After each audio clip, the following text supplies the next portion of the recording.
दोस्तों प्रेम से बोलो हर हर महादेव। दोस्तों ये असली शिव महापुराण की कथा चल रही है। जैसा कि आपको पहले भी बताया गया है कि आप 10-20 लाख 1 करोड़ भी खर्च करोगे तो आपको यह असली शिव पुराण की कथा सुनने को नहीं मिलेगी। या तो आप स्वयं कथा पढ़ेंगे तो आपको संज्ञान में आएगा, या हमारे YouTube चैनल DPT@5558 पर देखेंगे तो अपलोड की जा रही है। आप सभी के लाभार्थ। और विश्व में दोस्तों पहली बार है श्री राम जी की प्रेरणा से श्री रामचरितमानस की कथा एक एक कांड, एक एक दोहा, एक एक चौपाई अर्थ सहित YouTube पर उपलब्ध है। उसी प्रकार ये असली शिव पुराण की कथा भी फेसबुक, YouTube पर अपलोड की जा रही है, जिसका लाभ लीजिए। बड़ी दुर्लभ कथा है दोस्तों। असली शिव महापुराण की कथा का मजा लीजिए। असली शिव महापुराण की कथा का मजा लीजिए।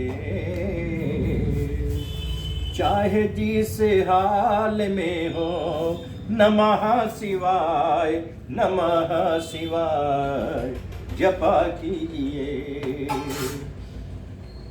असली शिव महापुराण की कथा का मजा लीजिए। नमः शिवाय नमः शिवाय जपा कीजिए।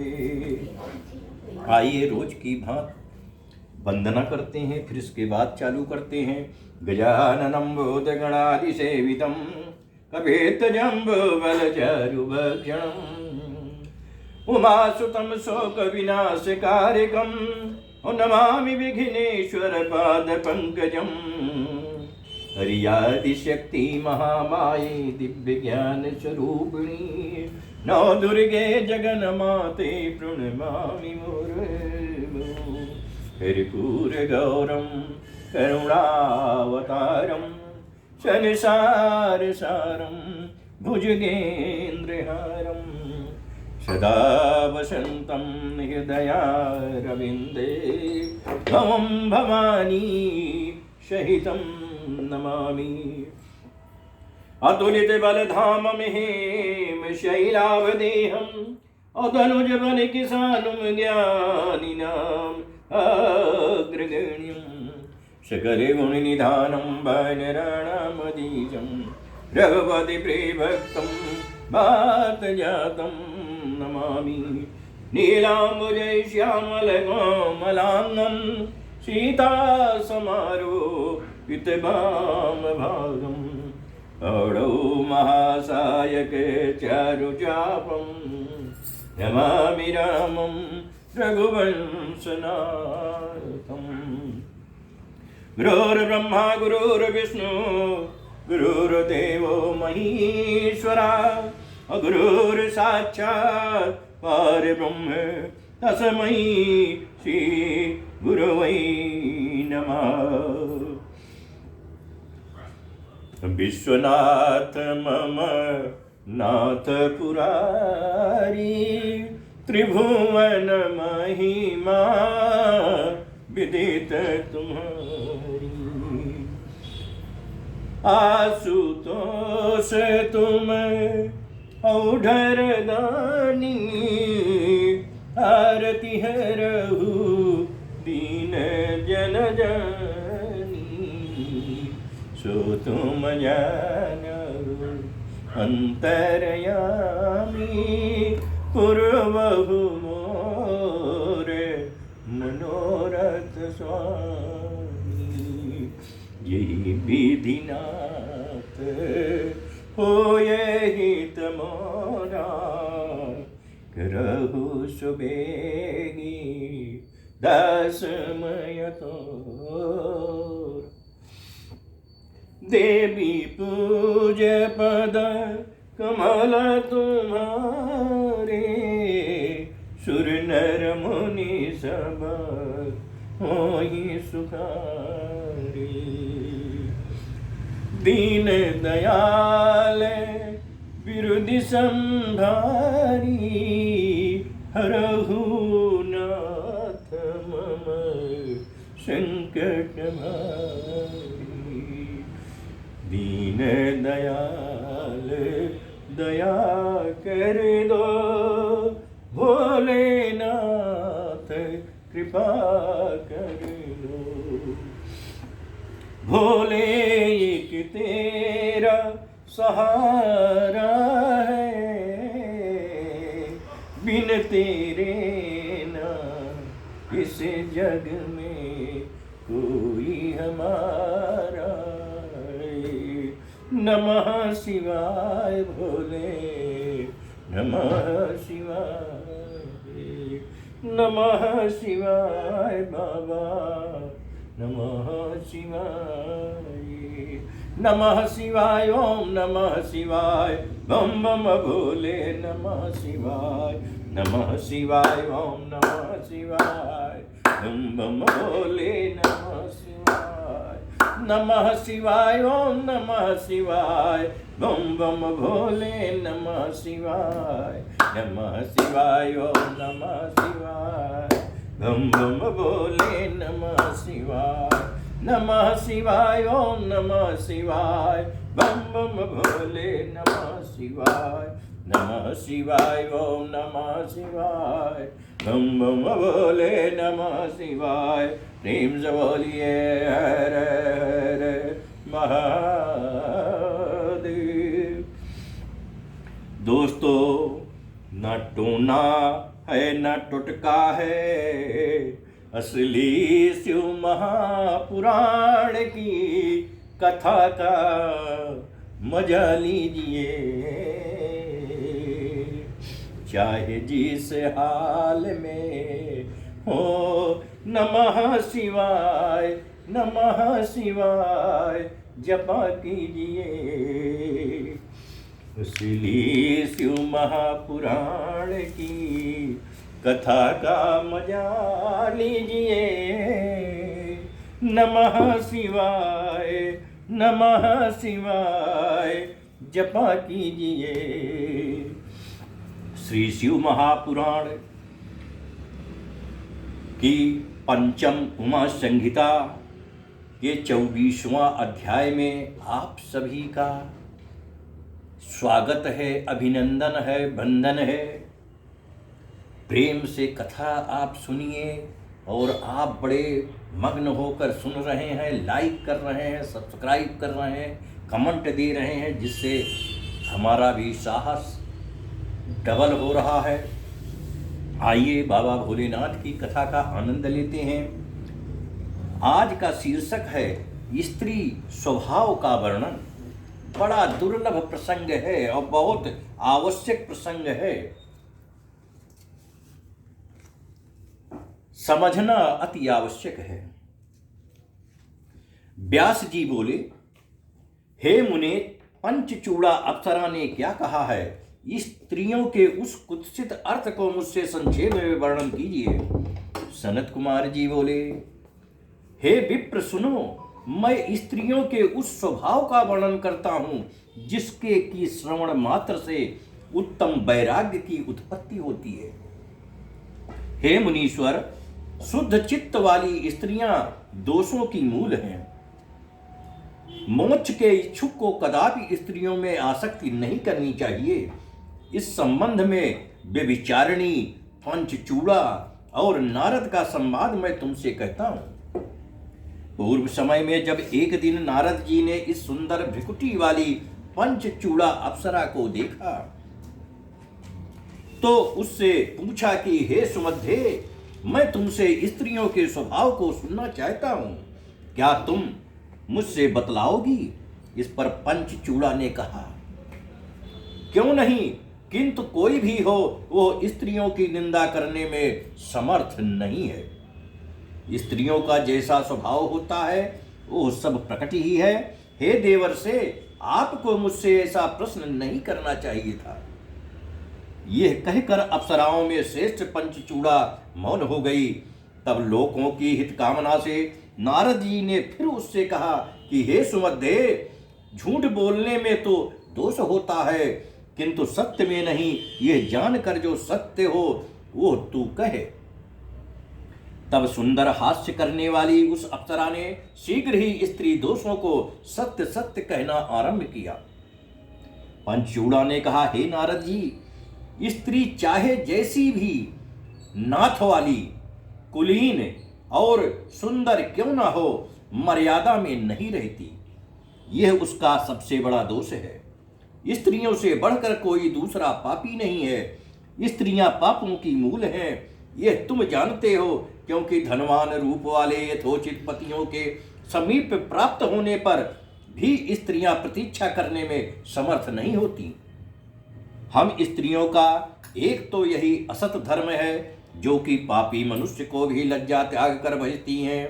यदि कोई पुरुष स्त्रियों की थोड़ी भी सेवा करता है तो वह उसको चाहती हैं। स्त्रियां मर्यादा में तो तभी रह सकती हैं जब उसको कोई चाहने वाला ना हो और उन पर पतियों का भय हो, क्योंकि स्त्रियों को कोई अमान्य नहीं होता। उनके लिए अवस्था का भी कोई निश्चय नहीं है। स्वरूप हो या कुरूप, वो हर एक को भजती है। भय, भर्तृसना, धन, अर्थ, जाति और कुल, ये सब कुछ भी स्त्रियों को मर्यादा में नहीं रख सकता है। युवा अवस्था में व्यभिचारिणी स्त्रियों की संगति से यथेष्ट वस्त्राभूषण संपन्न और कुलीन स्त्रियां भी जार की अभिलाषा करती हैं। जिन स्त्रियों का उनके घर में बड़ा मान होता है और जो बहुत रक्षित एवं प्रिय भी हैं, वे भी अंधे, जड़, बामन और लंगड़े मनुष्यों में आसक्त होती हैं। स्त्रियों के लिए कोई भी अगम्य नहीं है। जब किसी प्रकार भी उन तक पुरुषों की गति नहीं होती तो दूसरी स्त्रियां ही परस्पर मिल जाती हैं और वे पतियों में प्रवृत्त नहीं होती। स्त्रियों की ऐसी कुत्सित आशा तभी टूटती है जब उसे कोई पुरुष नहीं मिलता। कुटुंबियों का भय होता तथा मरने और पकड़ाने का भय होता है। जिन स्त्रियों का स्वभाव चंचल है और बुरी चेष्टा वाली हैं, ऐसी स्त्रियां प्राज्ञ पुरुष के लिए भी यथा रति ग्रहण के भाव से भी अत्यंत दुर्गाह्य हैं। जैसे काष्ठों से अग्नि तृप्त नहीं होता, नदियों से समुद्र तुष्ट नहीं होता, संपूर्ण प्राणियों को पाकर भी धर्मराज तुष्ट नहीं होता, ऐसे ही स्त्रियां भी पुरुषों से कभी संतुष्ट नहीं होती हैं। स्त्रियों को जैसा शारीरिक सुख प्रिय है, वैसा मान और शांति देने वाला परम रक्षक उसका स्वामी भी उन्हें प्रिय नहीं है। यम, मृत्यु, पाताल, बड़वा मुख, अग्नि, क्षुरधारा, विष और सर्प, ये सब एक ओर और स्त्री एक ओर है। यही विधि का विधान है। सनत कुमार जी कहते हैं, तब उसका ऐसा वचन सुनकर नारद जी संतुष्ट चित्त हो स्त्रियों से विरक्त हो गए। हे व्यास जी, इस प्रकार पंचचूड़ा द्वारा कहा गया स्त्री स्वभाव मैंने तुमसे वर्णन किया। इससे बढ़कर वैराग्य का और कारण क्या सुनोगे? इस श्री शिव महापुराण 5वीं उमा संहिता का 24वां अध्याय समाप्त। प्रेम से बोलिए हर हर महादेव। नमः शिवाय भोले, नमः शिवाय, नमः शिवाय बाबा, नमः शिवाय, नमः शिवाय, ओम नमः शिवाय, बम बम भोले नमः शिवाय, नमः शिवाय, ओम नमः शिवाय, बम बम भोले नमः शिवाय, नमः शिवाय, ओम नमः शिवाय, बम बम भोले नमः शिवाय, नमः शिवाय, ओम नमः शिवाय, बम बम भोले नमः शिवाय, नमः शिवाय, ओम नमः शिवाय, बम बम भोले नमः शिवाय, नमः शिवाय, ओम नमः शिवाय, बम बम भोले नमः शिवाय, नमः शिवाय, ओम नमः शिवाय, बम बम भोले नमः शिवाय। प्रेम से बोलिए हर हर महादेव। दोस्तों, असली शिव महापुराण की कथा का मजा लीजिए, चाहे जिस हाल में हो। नमः शिवाय, नमः शिवाय जपा कीजिए। आइए, 25वां अध्याय में आप सभी का स्वागत है। इसका शीर्षक है शिव जी का पार्वती से काल ज्ञान कथन। व्यास जी बोले, हे सर्वज्ञ सनत कुमार जी, यह तो आपने मुझे स्त्रियों का स्वभाव सुनाया है, अब काल ज्ञान सुनना चाहता हूं।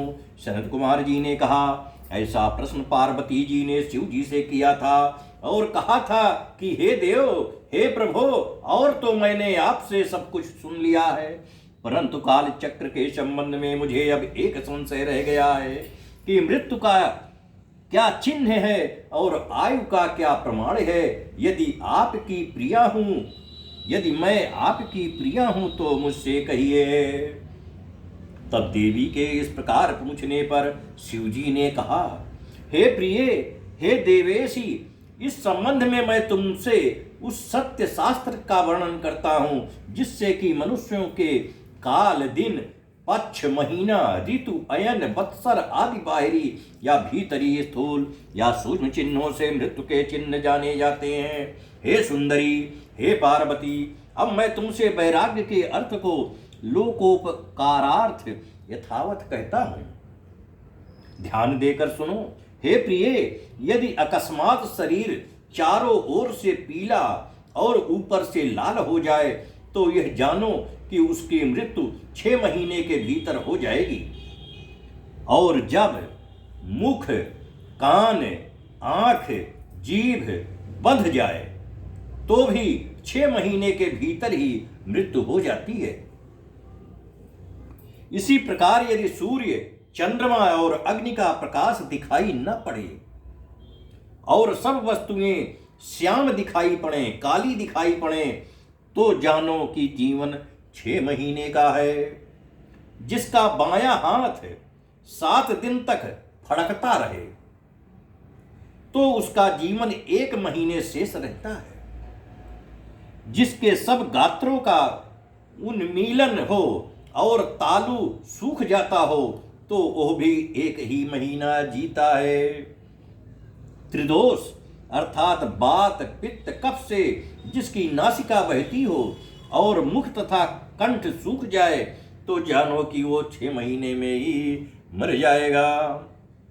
हे देवेशी, और भी सुनो, जिसे अपनी छाया सिर सहित दिखाई पड़े या बिल्कुल ही ना दिखाई पड़े तो वो 1 महीना भी जी नहीं सकता है। हे पार्वती, यह तो अंग संबंधी मृत्यु के चिन्ह हैं। अब बाहरी चिन्हों को सुनो। जब चंद्र और सूर्य मंडल किरणों से हीन दिखाई पड़े अर्थात तारागण न देख सके तो वह भी 1 ही महीना जीता है। जब सप्तर्षि और स्वर्ग मार्ग आकाश में जिसे न दिखाई पड़े तो ऐसे काल वेत्ताओं का भी 6 महीने का जीवन जानिए। जिस मनुष्य को नीली मक्खियां नितांत ही घेर लेती हों वो भी 1 महीना जीवित रहता है। जिसके सिर पर गिद्ध, कौआ और कपोत आकर बैठ जावे वो भी 1 ही महीने में मर जाता है। यदि किसी को भंवरे के समान रेखा दिख पड़े तो चाहे कृष्ण हो या शुक्ल वह उसी पक्ष में मृत्यु को प्राप्त होता है। और जब पांचों इंद्रियां एक साथ ही प्राणी को बहन कर रही हो तो जानो कि उसकी साल भर में ही मृत्यु हो जाएगी, तथा 10 दिन तक ये बराबर समान गति से बहती हो तो वर्ष भर या 6 महीना कठिनता से वह जीता है। यदि केवल वाम नाड़ी 25 दिन तक बहती रहे तो केवल 25 दिन ही वो जीता है। इसी प्रकार यदि किसी का प्राणनाद ब्रह्मांड में 17 दिन चढ़ा रहे तो वह मनुष्य 1 वर्ष 7 महीना 6 दिन तक जीता रहता है। यदि 9 दिन तक इसी प्रकार प्राणवायु चले तो वह 5 महीने जीवित रहता है। यदि किसी की नाड़ी 13 दिन तक बहती रहे तो वह 1 वर्ष 4 महीना जीवित रहता है। यदि वाम नाड़ी में प्राण 14 दिन प्रवहन करता रहे तो वह 1 वर्ष 6 महीना और 24 दिन तक जीता है। 16 दिन के प्रवाह से 10 महीना और 24 दिन जीता है। 17 दिन तक के प्रवाह से 9 महीना 18 दिन में मरता है। और 18 दिन तक वाम नाड़ी का प्रवाह हो तो जीवन 8 महीना 12 दिन का होता है। यदि 23 दिन तक प्राण बहता हो तो 24 दिन तक ही जीवन शेष रहता है। हे देवी, इस प्रकार गतायु मनुष्य का काल चक्र मैंने तुमसे कहा। अब इसके आगे और क्या सुनने की इच्छा है। इस श्री शिव महापुराण 5वीं उमा संहिता का 25वां अध्याय समाप्त हुआ। प्रेम से बोलो हर हर महादेव।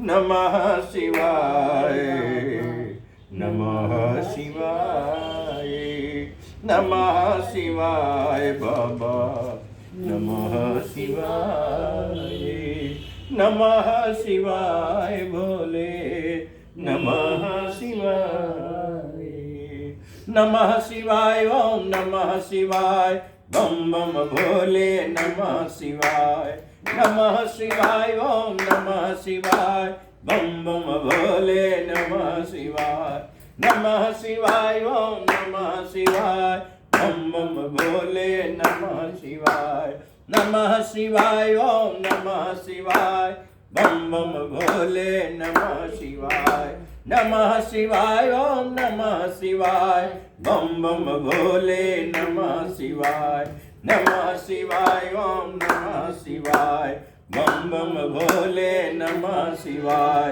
प्रेम से बोलिए हर हर महादेव। दोस्तों, असली शिव महापुराण की कथा का मजा लीजिए। नमः शिवाय, नमः शिवाय जपा कीजिए। आइए 26वां अध्याय प्रस्तुत है, जिसका प्रसंग है काल वंचना में अनाहत नाद की क्रियाओं द्वारा सिद्धियों की प्राप्ति एवं भोग विधि वर्णन। पार्वती जी बोली, हे देवाधिदेव महादेव, अब आप मुझे यह बतलाइए कि काल तो सब जंतुओं के निकट ही घूमता है, परंतु इसकी मृत्यु क्यों नहीं होती। हे सबको सुख देने वाले देव, मुझ पर कृपा कर योगियों के हितार्थ अब इसी बात को बतलाइए कि इस आए हुए काल को किस प्रकार से वंचित किया जा सकता है। शिव जी बोले, हे देवी सुनो, सब जीवों का यह पंच भौतिक शरीर जो पृथ्वी जल तेज वायु और आकाश से बना है, तो आकाश ही इन सब में व्याप्त और स्थित है।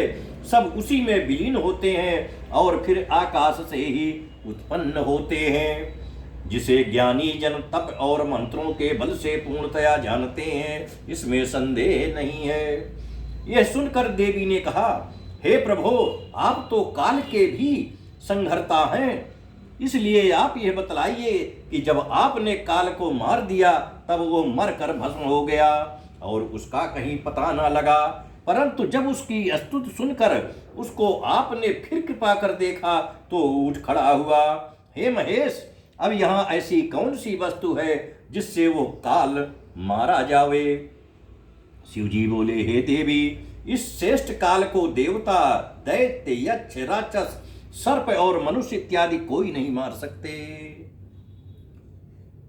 किंतु जो देहधारी ध्यान निष्ठ योगी हैं वे सुख से इस काल को मार डालते हैं। सनत कुमार जी कहते हैं, त्रिभुवन गुरु शिव जी की यह बात सुनकर पार्वती जी हंसकर बोली कि वो कैसे।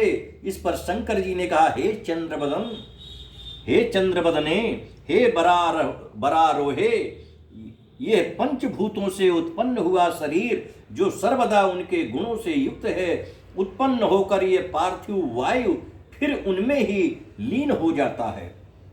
जिन सबके गुण अलग अलग हैं, जैसे आकाश से वायु, वायु से तेज, तेज से जल और जल से पृथ्वी उत्पन्न होती है।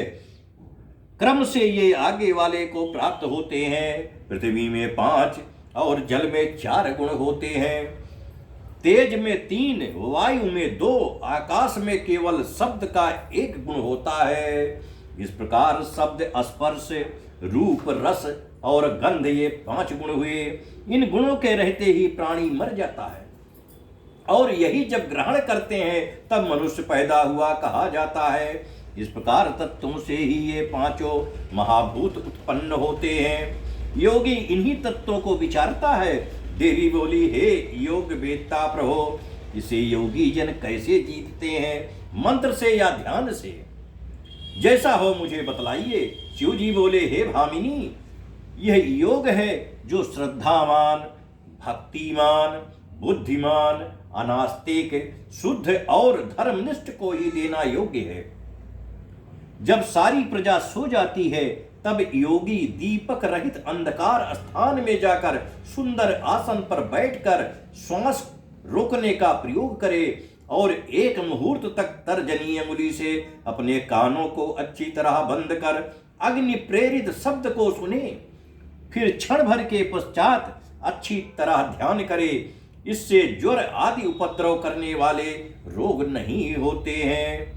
जो मनुष्य नित्य इस प्रकार 2 घड़ी तक आकार को देखता और शब्द को सुनता है, वो स्वेच्छया मृत्यु को जीत लेता है और जगत में पर्यटन करता है। उसे सर्वज्ञता और सर्व देशों की संपूर्ण सिद्धियां प्राप्त हो जाती हैं। उस शब्द को सुनकर योगी शीघ्र ही संसार बंधन को काट देता है और नित्य योगियों से भी सूक्ष्म हो जाता है। शब्द ब्रह्म की यही विधि है। जैसे धान्य का इच्छुक मनुष्य कूड़े करकट को त्याग देता है, वैसे ही योगी इस विधि से आक्षेप बंधन को त्याग देता है, क्योंकि यह शब्द ब्रह्म ही परम सुखदायक, मुक्तिकारक, अग्राह्य और अविनाशी एवं संपूर्ण उपाधियों से रहित है। जब तक मनुष्य शब्द ब्रह्म के उस तेज को नहीं जानते तब तक उन्हें इस संसार में सदैव आना जाना पड़ता है, क्योंकि वे काल पास से मोहित और मृत्यु के वशवर्ती हैं। किंतु तत्व के जान लेने पर जन्म रूपी बंधन से मुक्त हो जाते हैं। परंतु इसमें निद्रा और आलस्य रूपी महाविघ्न आते हैं, जिन्हें जीत कर सुख पूर्वक आसन पर बैठ योगी को नित्य ही इस शब्द ब्रह्म का अभ्यास करना चाहिए। ऐसा करते हुए वह पूरे 100 वर्ष तक आरोग्य रह सकता है और उसका मृत्युंजय शरीर अस्तंभता को प्राप्त हो जाता है। जब वृद्धों तक को यह लाभदायक है तो तरुण मनुष्यों का तो कहना ही क्या है। इस शब्द ब्रह्म में न ओंकार है, न मंत्र, न बीज है, न अक्षर, ये केवल अनाहत नाद है। यह उच्चारण में न आने वाला पर कल्याण रूपी शब्द ब्रह्म है। बुद्धिमान को योग्य है कि वह इसे यत्न पूर्वक धारण करें। इससे 9 प्रकार के शब्द प्रकट होते हैं और जिसे नाद सिद्धि कहते हैं। घोष, कांस, श्रृंग, घंट, बीड़ा, बंसज, दुंदुभी, शंख और मेघ गर्जन। अभ्यासी को चाहिए कि इन 9 शब्दों को त्याग पुकार कर अभ्यास करे, फिर तो वह पाप पुण्य से मुक्त हो जाएगा। योगी ऐसा ही योगाभ्यास करते हैं और वे इसे न सुनकर मृत्यु के निकट आने पर भी इसी तुंकार का अभ्यास ही करते हैं और यही करना उनको योग्य है। जो 7 दिन ऐसा करता रहे तो वह मृत्यु को जीत लेवे। क्योंकि जब मृत्यु विजयी शब्द उत्पन्न होता है तो उसे पाकर वो सफल हो जाता है। उस शब्द के 9 प्रकार हैं। पहला घोषनाद, जो आत्मा का परम शुद्धकारी, संपूर्ण व्याधिहर्ता, वशीकर्ता और आकर्षण करता है। दूसरा कांस, जिससे प्राणियों की निश्चल गति और विष तथा भूत ग्राम आदि को बांधता है। तीसरा है सिंहनाद, अभिचारक अर्थात उच्चाटन और कारण करने वाला। चौथा घंटानाद, शिव देवाक कर्षक, जिसके द्वारा देवताओं का भी आकर्षण किया जा सकता है। फिर मनुष्यों की तो बात ही क्या है, इससे यक्षों तथा गंधर्वों की कन्याएं आकृष्ट हो योगी के अभिलषित मनोरथों की सिद्धियां देती एवं इस प्रकार उसके कार्य करती हैं। पंचम वीणानाद है, जिसे कि योगी सर्वदा सुनता हुआ दूरदर्शिता को प्राप्त करता है। और वंशनाद से उसे सारे तत्व प्राप्त होते तथा दुंदुभी से जरा और मृत्यु से छूट जाता है। इसी प्रकार शंखनाद से काम रूप की प्राप्त होती और मेघनाद से योगी की विपत्तियां शांत होती हैं। इस प्रकार जो नित्य ध्यान अवस्थित हो तुमकार को सुनता है उसकी समस्त इच्छाएं पूर्ण होती हैं। वो सर्वज्ञ समदर्शी तथा काम रूपी होकर भ्रमण करता है और कभी विकार युक्त नहीं होता। वो साक्षात शिव रूप हो जाता है, इसमें कोई संदेह नहीं है। हे देवी, इस प्रकार ये शब्द ब्रह्म मैंने तुमसे कहा, अब और क्या सुनने की इच्छा है। इत श्री शिव महापुराण 5वीं उमा संहिता का 26वां अध्याय समाप्त हुआ। प्रेम से बोलिए हर महादेव।